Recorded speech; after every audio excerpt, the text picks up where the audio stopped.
Yo creo que sí se sacaron del contexto en el sentido de que se planteó como que yo estoy proponiendo aumentar el IVA. Ah, Y yo que estoy proponiendo que si no se agarra de dinero de las pensiones para propósitos de cubrir compromisos de gasto público, entonces la única alternativa es aumentar el IVA, cosa que desde luego no sostengo. Primero porque el IVA es un impuesto regresivo que le golpea más a los así pobres es, correcto. y aumentar el IVA en El Salvador y en estas condiciones sería desastroso en términos de impacto social. Entonces, yo lo puse como una ilustración de que el tema de las pensiones no es tan simple como decir que ya el gobierno no agarre dinero de las pensiones, no solo para pagar las pensiones, sino como parece ser el caso para cubrir otros gastos públicos, sino que requiere una solución integral, tanto por el lado de las pensiones mismas, para lo cual Patricio ha propuesto varias medidas que se podrían tomar para, no sé si para resolver la sostenibilidad, pero por lo menos para mejorar el perfil financiero de las pensiones, sino también que es parte de toda la deuda pública. Entonces se requiere una solución integral al tema de las pensiones dentro del problema de la deuda pública, porque las pensiones no pueden ser sostenibles financieramente, sino en el contexto de una sostenibilidad fiscal más integral. Y entonces ahí fue donde yo puse el ejemplo del IVA, y el IVA ciertamente despierta muchos temores y muchas pasiones, y lo puse como un ejemplo de un impuesto que la gente, digamos, entiende mejor, pero así como puse el IVA, podría haber puesto cualquier impuesto, y en todo caso la idea no era plantear Y otros hablan de, inclusive del impuesto predial. ese sí yo, ¿Usted lo apoya? si se trata de poner impuestos, ese sí lo apoyaría yo. Sí, vaya, pero entonces usted en ningún momento propuso que se incremente el IVA. No, no, aunque las declaraciones que me extraen ahí de esa Sí. entrevista, algunos lo interpretan así, pero realmente está fuera de contexto si uno oye toda la entrevista, y sobre todo si se conoce cuál ha sido mi planteamiento Sí. siempre sobre el tema del IVA. Cuando uno dice están tomando dinero de las pensiones, yo no estoy diciendo que se están robando el dinero, no. Esto se ha hecho desde el año 2006, desde la creación del fideicomiso de las obligaciones previsionales, como mecanismo Sí. de adquirir recursos para pagar pensiones en el sistema ya prácticamente muerto, que es conocido como el sistema público de pensiones, donde ahí está más del 75% de las pensiones vigentes en curso. Sí, estamos ¿verdad? hablando de lo mismo que dice el doctor, que la Entonces, deuda que está pagando el gobierno es heredada de Arena y del FMLN. Tú Claro. estás diciendo lo mismo, quienes acostumbraban a agarrar dinero y hacer decretos para poder meter mano al dinero de las pensiones era Arena y el FMLN. sí, solo que hay que también ser claros y sinceros con la población en lo siguiente. Todo político, ¿verdad? Todo político busca siempre de una forma expresar lo que la gente quiere oír. Pero cuando ya viene la parte técnica, y donde quizás, bueno, históricamente ha sido aquí en el país eso, se están dando algunos problemas, ¿verdad? En que ya se están tergiversando algunas informaciones o que se desvía el sentido de lo que se está diciendo, etcétera. Entonces, para eso yo siempre trato la manera de traer, digamos, los datos, ¿verdad? Con sus fuentes, ¿verdad? Oficiales, por supuesto, de donde se extraen estas declaraciones. Y como decimos, ya traemos el pollo cocinado, ¿verdad? No la receta, porque no todos saben cocinar. El gobierno actual te ha generado una emisión de deuda cercana a los 4.500 millones, más o menos. Ajá, pero, a ver. Ahora, lo que pasa es que en ese saldo yo me sospecho, cuando se hizo la reforma del 2022, dentro del saldo de los nuevos CFT que sustituían a los SIP, se han metido los SIP-BEC, que antes no estaban. No estaban. Entonces eso hace que el saldo contable aumenta. ¿Cuánto era SIP-BEC? Como 1.500 millones. Han andado como por 1.542 millones más o menos. Entonces eso va incluido entre los 4.500 millones que anteriormente estaban los SIP-B, pero no estaban contabilizados dentro de la deuda de pensiones. Así es. Sí, pero Entonces lo que se ha emitido, digamos, de deuda de pensiones en estos 5 años son como 3.000. Vale, por eso, pero la gran mayoría, la gran masa del flujo del acumulado de lo que se ha tomado de el ahorro de pensiones es de 10.000 millones, dice usted. No, del ahorro de pensiones no. Esa es la deuda pública, lo que ha aumentado la deuda pública en este periodo. ¿Dónde está involucrado el tema de pensiones? donde hay 4.500 millones de Vale, pensiones. perfecto. Y lo que dice Patricio es de que, pero hablemos específicamente, no del acumulado de la deuda pública. Hablemos específicamente de lo que dentro de ese acumulado de deuda pública, que son de 10.000 millones que usted dice, está la parte de las pensiones. 4.500 millones. 4.500 millones, vale. De esos 4.500 millones, ¿cuánto es lo que este gobierno ha tomado? Mira, O ha generado en deuda. El boletín de la respuesta la puedes encontrar en el boletín de rentabilidad de diciembre de 2022. Ahí cuando haces está en el cuadro página 2, ahí está. Te dice instrumentos públicos, ¿sí? Te hace una sumatoria. Al corte que hace en ese mes, estamos hablando diciembre de 2022, contabilizás que de 2019, o sea, junio, 2019, para hacer el corte del gobierno, de la gestión actual. Ajá. De junio a diciembre, de junio 2019 a diciembre de 2022, contabilizás en efecto 3.000 millones. ¿Sí? Así empezás a sumar. Ok, da De los 3.000. 4.000 millones. Sí. Acordate, Natán, que estamos hablando de la deuda anterior. No por eso, pero es que lo que quiero saber, vaya. Pero eso sí es pensiones. No, Sí, claro, pensiones. pero Y estaba toda la clase política de ese entonces. ¿Sí? Arena, el FMLN. No, solo el frente. Ah, Porque es lo que estaba en el gobierno. ¿Y sabes qué me dijo Norma Guevara ese día? ajá. Porque nosotros estábamos pidiendo aumento de la pensión mínima a $300 en aquel entonces. Norma Guevara es la jefe de fracción. En ese entonces. Sí. No los vamos a apoyar, Patricio. ¿Sabes por qué? Me dijo? Porque el aumento que hizo Funes, ¿verdad? ¿Usted se recuerda? De la pensión mínima que fue de 148 a 207.60, representó 2.000 millones. Según ella, nosotros no sabíamos. Y yo tuve que interrumpirla. Sí, le dije, sí, son 2.000 millones, pero a 58 años. Ese es el análisis de flujo financiero que tiene Carlos Cáceres en Hacienda ahorita. Bajo una firma mexicana, le dije, sí, ya lo sabemos. 1. 2. Esos 2.000 millones no los pone usted de su bolsa, los ponemos todos a través de los impuestos. Y 3, qué vergüenza, le dije así, que se supone que el fusil en el cerro sirvió para despreciar a hoy al trabajador que pide $300 de pensión. Pero mira cómo los tienen ahora. El FMLN para mí hoy ha muerto, les dije así. Y les estaba vaticinando. Entonces, yo se los dije. Estaba haciendo un epitafio. Se los dije directamente porque en eso sí me he caracterizado. ¿Y qué te dijo Norma Guevara de Ramírez? ¿Ya?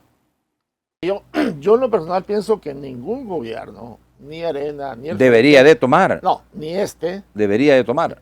No, todos han tomado dinero Sí. de las pensiones. Han tomado prestado, digamos. ¿no? Ajá. Han tomado prestado, todos.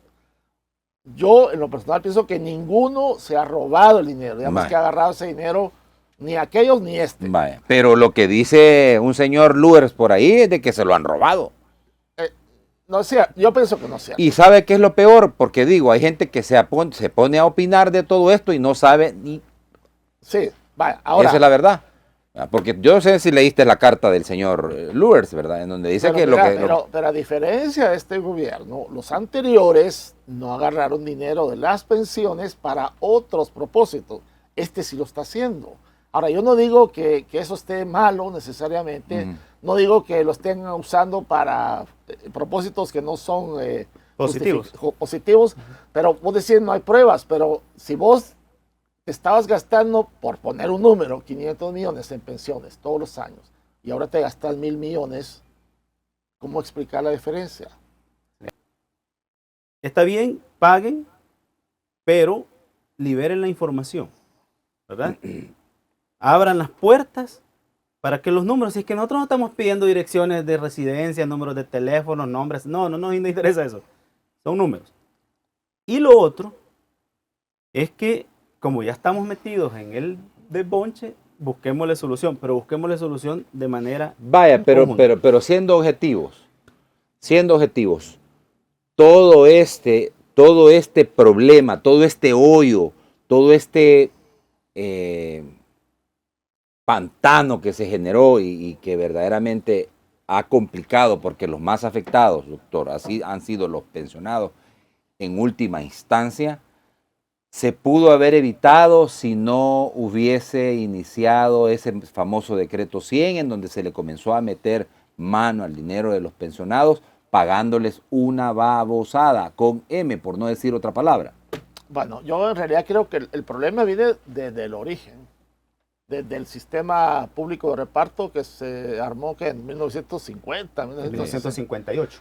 Con el INPEP. Porque era un sistema muy generoso, entonces no había manera que los números cuadraran en el sentido de las cotizaciones que pudieran cubrir las pensiones. Entonces ya de ahí viene el problema. Que son los famosos optados, ¿verdad? Los que Optados, obligados. Obligados, que terminaron con pensiones que hoy sabemos se son pensiones. Entonces ese sistema ya cuando se privatizaron las pensiones estaba quebrado en términos de valor actual. Actuarialmente estaba quebrado. Sí. Entonces viene la reforma de pensiones y a un muñeco que está mal hecho le empieza a poner parches, a hacerlo más feo. Y después todas las reformas, decreto 100, el FOP, 2017, lo que han hecho es a ese muñeco horrible le han seguido poniendo parches en lugar de buscar una manera integral. Ahora, hay un problema de origen y es que tenemos un mercado laboral con 70%, 60-70% de informalidad que no cotiza y los salarios son malos. Entonces, ¿cómo vas a generar buenas pensiones cuando tienes salarios?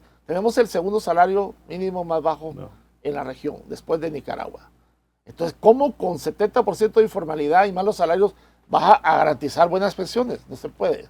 Entonces, por ahí es donde hay que empezar a arreglar la cosa. Y eso no es tan fácil. Ya lo otro ya es puros parches. Sí, pero bueno, por lo menos creo que el hecho de corregir, y ahí sí quisiera una respuesta tal cual usted es un técnico, pues, el hecho de corregir, de estarle robando, porque no pagarle a agarrar dinero y no pagarle la tasa de mercado a los pensionados es un robo. Ok, si lo querés ver de ese modo, entonces si se le ha robado, va. Para mí robo es que vos agarrar el dinero que no te pertenece y te lo gastas para tu propósito. Dejar de pagar, sí, se puede interpretar como un robo, pero no lo estoy entendiendo así. Y creo que desde SACA y esa práctica continúa en el FMLN, en el hecho de que no se les pagaba, o sea, se agarraba dinero y no se les pagaba la tasa de mercado. Lo que pasa es que el FOP se estableció con un criterio de tasa LIBOR, la tasa más .75. En aquel momento, en el 2006, la tasa LIBOR era de más del 6%, más el .75, el pago que se hacía es casi 7%.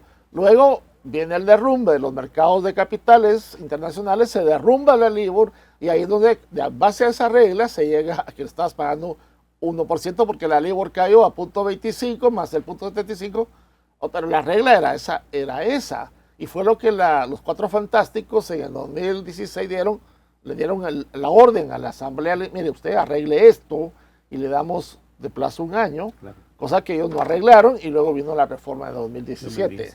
Bueno, mira, de junio para allá seguramente viene algún paquete de reformas a este sistema tradicional y yo lo que recomendaría es que si se está discutiendo en este momento algún ajuste paramétrico, hay que hacer una pequeña pausa por los elementos que pueden incidir, y esto es en aras de ayudarles a que tengan gobernabilidad, en el sentido de que, por ejemplo, aumentar la edad no es una cosa, al menos en la realidad nuestra, que de un solo, vaya Natán, te vas con 10 años más para que te puedas jubilar, o sea, te vas a ir a los 70. Hay que tener mucho cuidado con eso. Yo sí creo en las paramétricas, ¿verdad? Yo no tengo problema porque al final no soy político, porque es un ajuste técnico necesario. Pero yo propondría 3 eslabones, ¿verdad? Para esa situación. Si se va a hacer desde la parte del aumento de la edad, que sea un aumento gradual. Y te explico por qué. Actualmente hemos descubierto como mesa que de este año a los próximos 10-15 años van a haber cambios en etapas de las pensiones vigentes. Por ejemplo, los optados grupo A, que es donde está ese grupito de las pensiones VIP, a partir de este año empiezan a cambiar a etapa B. Es decir, se convierten en causantes, ¿verdad? Porque obviamente fallecen, ¿sí? Entonces, el costo de esas pensiones baja. Pero también ese mismo fenómeno van a empezar a tener o a sufrir el resto de los regímenes de pensión, como los optados B, ¿verdad? Y obligados al sistema, para las pensiones por vejez. Entonces, que es a los que un aumento de edad les viene a afectar. ¿Por qué? Porque hay grupos etarios próximos a pensionarse, ¿verdad? Que si les dan para 5 años de un solo, los matás, pues. Entonces, lo que tenés que hacer es un análisis actuarial a valor presente por etapa de grupos etarios. Por ejemplo, si tenés un porcentaje, digamos, equivalente al 10% del total de los cotizantes, que son 852,000, de acuerdo a los datos de la superintendencia, y de esos hay 10,000 que ya están en 58 años hombres, ¿verdad? Y 54 o 53 años mujeres, a esa gente tenés que excluirlos de un aumento en la edad. El subsiguiente grupo, es decir, el que está antes de los 53 o de los 58, podés aumentarles un año más. Y así sucesivamente para que el aumento sea gradual y no impacte de un solo. Está en crisis este sistema. Entonces esa es una medida. ¿Cuánto implica, Natán, que aumentes, por ejemplo, 5 años de edad en el tiempo para el valor en dinero que va a llegar al fondo de pensiones? Más o menos, estamos hablando de unos 2.500 millones más que estarían entrando en el tiempo, ¿verdad? Ese es un primer eslabón. Supongamos que se considera un segundo eslabón, ¿verdad? Como lo es el aumento en lo que es la cotización, el porcentaje de cotización. Ese puede ser un poco más tolerable. ¿Por qué? Porque tenés dos opciones. Uno, aumentás un 1% más y decís, ¿de qué lado? Podemos ponerlo del lado del patrono, ¿verdad? O partís ese 1% en 0.50 y lo haces más democrático, ¿verdad? 0.50 para el lado del trabajador y 0.50 para el lado del patrono. Pero vuelvo y repito, son propuestas de ajustes estructurales o paramétricos que incluso el Fondo Monetario Internacional los ha planteado en este contexto de diálogo con el gobierno para que podamos darle un respiro de muñeco feo, ¿verdad? En el más inmediato plazo. Ahora bien, si lo que queremos es beneficiarnos a todos, porque cualquiera de esas medidas, doctor, va a haber un sector que se va a ver, ¿verdad? Dolido, golpeado, qué sé yo. Porque no, vuelvo y repito, no es perfecto todo. Pero si queremos algo que sea más democrático, más inclusivo, yo soy de la posición, ¿verdad?, que hoy es el momento en que podamos volver en accionistas, socios accionistas, a cada cotizante activo del sistema de pensiones. Y sobre esa base, incluso yo ya en un medio de comunicación hice una propuesta bajo el método, doctor, del interés compuesto, ¿verdad? Por ejemplo, si usted tiene 36.612.047 dólares de utilidad neta, cuando decimos utilidad neta es que es lo que te sobra luego de pagar todos tus costos. Entonces se divide eso entre 852.000, de acuerdo a los datos, ¿ves? Quedan 42.92 dólares de utilidad en cada cotizante. Sí. Si lo pones al 12% para el año 1, como eso se reinvierte, se aumenta a 48.07 y en 10 años tenés más de 120 dólares más. Pero ese es el resultado de un año, Natán. Si sumás año 2, ese dinero va aumento. Ahora, Patricio, una pregunta. Bueno, yo creo que las condiciones son extremadamente difíciles desde todo punto de vista, pero si algún gobierno tiene más o menos las posibilidades de entrar a estos temas, es este. Yo no veo, por ejemplo, cómo cualquiera de los candidatos que acaban de ser derrotados lo pones al frente para que arregle todo esto, no sé cómo lo harían. Entonces yo creo que si algún gobierno tiene esa posibilidad es este, y justamente por el carácter autoritario, porque hay cosas que necesitas hacer mano dura, o sea, porque si no se hacen. Sí, claro. Bueno, yo soy de esa opinión. Otros dicen, no, el costo es muy alto en sacrificio de la democracia, y dicen, no, se pueden hacer las dos cosas a la vez, pero bueno,